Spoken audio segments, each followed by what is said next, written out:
Valapattanam IS case പ്രതികൾ കുറ്റക്കാരെന്ന് കോടതി. ഇസ്ലാം ഭീകരതയെ വെള്ളപൂശുന്നവർക്ക് അങ്കലാപ്പ്.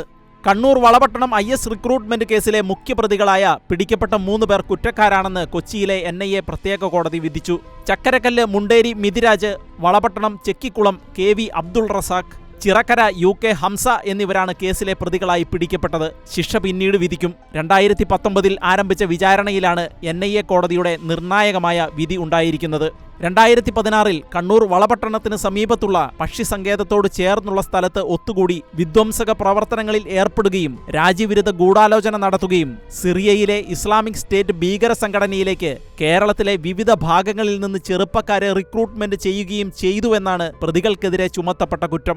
രാജ്യാന്തര IS ഭീകരന്മാരുമായി സന്ധിക്കേണ്ടതിന് അവിടേക്ക് പുറപ്പെട്ട ഇവർ തുർക്കിയിൽ വെച്ചാണ് പിടിയിലായത്. 35ഓളം യുവാക്കളാണ് ഈ 2015 കാലഘട്ടത്തിൽ കണ്ണൂരിൽ നിന്നും IS-ൽ ചേരാൻ പോയത്. അതിൽ പലരും കൊല്ലപ്പെട്ടു.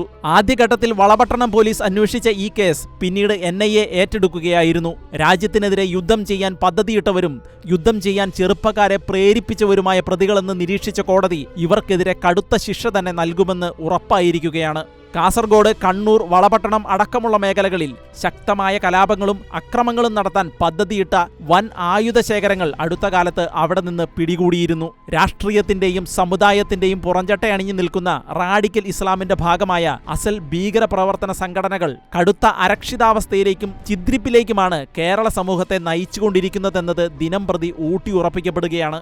മതത്തെ രാഷ്ട്രീയവൽക്കരിക്കുകയും മതത്തിനു വേണ്ടി നടത്തുന്ന കലാപങ്ങളും കഴുത്തറപ്പ് കൊലപാതകങ്ങളും സ്വർഗപ്രാപ്തിക്ക് ആക്കം കൂട്ടുമെന്നുള്ള പഠിപ്പിക്കലുകളുടെ അപകടം പോലും തിരിച്ചറിയാനാകാത്ത നിലയിൽ ശക്തമായ സാരോപദേശങ്ങളും ബ്രെയിൻ വാഷിങ്ങുകളും മരണാനന്തര ജീവിതത്തിൽ ഹൂറികൾക്ക് ഒപ്പം ലഭിക്കുന്ന ജീവിതത്തെക്കുറിച്ചുള്ള മോഹന വാഗ്ദാനങ്ങളും പറഞ്ഞ് പഠിപ്പിച്ച് യുവത്വത്തെ ഭീകരതയ്ക്ക് മുന്നിൽ അടിയറവ് വെപ്പിക്കുന്ന ഇസ്ലാം തീവ്രവാദ സംഘടനകളുടെ അപകടകരമായ പ്രവണതകൾ ഇക്കാലത്ത് പെരുകുകയാണ്. ഭരണകൂടവും പ്രതിപക്ഷവുമെല്ലാം ഇത്തരം വിഷയങ്ങളിൽ പുലർത്തുന്ന നിസ്സംഗതയും തീവ്രവാദത്തോടുള്ള മൃദു സമീപനവും നമ്മുടെ നാടിനെ തകർച്ചയിലേക്കാണ് നയിക്കുക.